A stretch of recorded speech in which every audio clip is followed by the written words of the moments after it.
This isn't natural for most of us, especially if you grew up needing to be loud to survive. Here's how we practice the pause before the proof. Every time you feel the urge to prove yourself, pause. Ask, is this energy rooted in security or fear? There comes a point in every transformation where your growth goes silent.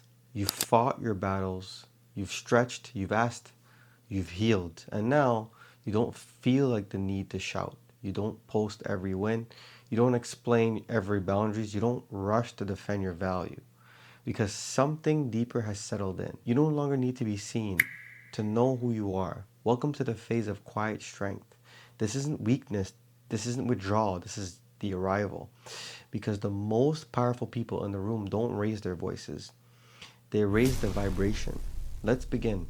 We're taught that power is loud, that you have to dominate to matter, that performance equals strength. But real strength doesn't shout, it radiates. Psychologically, over explaining, over posting, or over performing are often signals of insecurity or unprocessed shame. People who are truly grounded don't announce it, they embody it. Quiet strength doesn't mean you're passive, it means you're anchored. According to polyvagal theory, your calm nervous system can calm others' nervous systems. That's why you feel safe around some people and tense around others. Quiet strength is regulatory energy. It says, I don't need to control you because I've mastered myself. Gravity doesn't yell, it pulls. The most powerful force in the universe don't chase, they attract. They don't force, they command through stillness, presence, and even certainty. That's what quiet strength does. It doesn't beg for attention, it holds the room. Let's study people who mastered the art of quiet power. Fred Rogers, The Softest Revolution. Mr. Rogers didn't yell, he didn't sell, he didn't speed up to meet the noise of others in the world. He slowed down and the world came to him. In a time of chaos and commercialism, he sat on national television, tying his shoes, speaking to children like they were sacred. He once told Congress in a voice barely above a whisper that children deserve emotional depth, and they gave him 20 million in funding. Quiet, direct, pure presence. Now that was his revolution. Tim Duncan, the silent superstar. No trash talk, no ego, just excellence over and over again. They called him the big fundamental. And when his career was over, he had 5 rings and zero drama. He let his game speak and it never whispered. Keanu Reeves, kindness over clout. In an industry built on noise, Keanu is stillness. He gives away millions without fanfare. He mourns his pasts without turning into a brand. And when he speaks, the internet listens, not because he's loud, but because he's clear.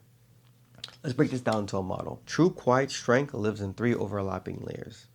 1. Internal stillness. You no longer react to every trigger.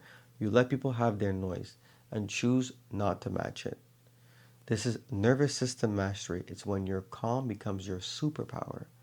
External presence. You walk into a room and people feel you even before you speak. Why? Because you're not performing. You're not chasing validation. You are who you are and it's felt. Energetic discipline. You protect your peace. You don't waste energy trying to fix people. You know when to walk away, not to punish, but to protect your standard. This isn't natural for most of us, especially if you grew up needing to be loud to survive. Here's how we practice the pause before the proof.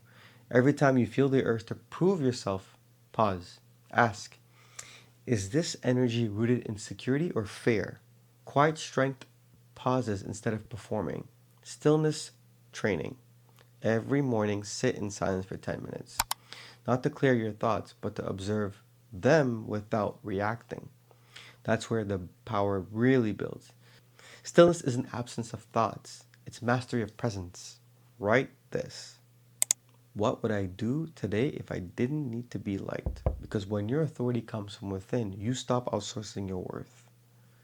Let go of the persona. You're not your brand, you're not your hustle, you're not your trauma response. You're you, and that's enough. End each day with this question. Where did I leak energy today, and how can I reclaim it tomorrow? Quiet strength isn't just calm, it's efficient with attention, words, and even time. Your world will tempt you to get loud. You'll be baited into arguments. You'll be underestimated. You'll be told that being quiet is weak. But don't forget, lions don't bark, oceans don't explain, and gravity doesn't beg. Stay centered, let them underestimate you. Your stillness is strategy. Monk mode check-in. Stillness of 10 minutes of silence, no music, no movement, just you and your breath. Here's a challenge for you as well. Practice not correcting someone even when you really could help that person. In your journal, write this. Where in life am I still performing for approval? There's a point in your evolution where you stop chasing energy and start holding on to it. You become the mountain, still steady, seen without shouting. You stop reacting, you stop performing, and you just radiate. That's monk mode maturity. This is no longer about proving your value. This is about being the kind of a man or a woman whose presence raises the standard without saying a word. So today, let's step into that actual strength. Don't explain it, don't sell it, just be it. You've become still, you've stopped performing, and now it's time to ask, what's your life broadcasting even in this silence?